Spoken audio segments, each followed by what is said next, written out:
2019 সালের 12 November international team রিসার্চের একটি গবেষণাপত্রের সারাংশ তুলে ধরা হয় হার্ভার্ড ম্যাগাজিনে, যার শিরোনাম ছিল দেয়ারস স্টিল নো গেজিন। যে টিমের যৌথ নেতৃত্বে ছিলেন ব্রড ইনস্টিটিউট অফ হার্ভার্ড এবং MIT এর গবেষক বেঞ্জামিন নিল।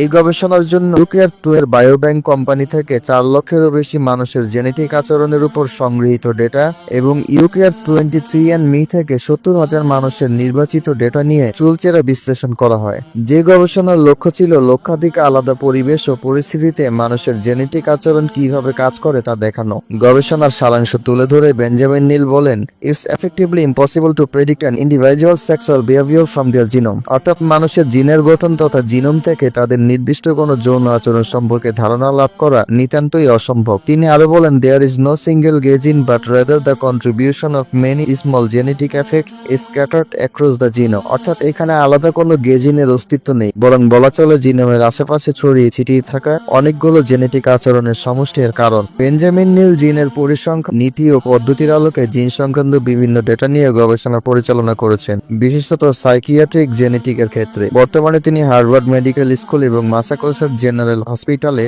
অধ্যাপক হিসেবে কর্মরত আছেন।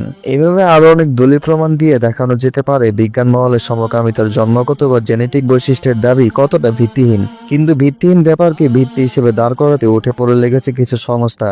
শব্দের মারপেচে মঞ্চস্থ হচ্ছে প্রতারণার বিভিন্ন ধরন।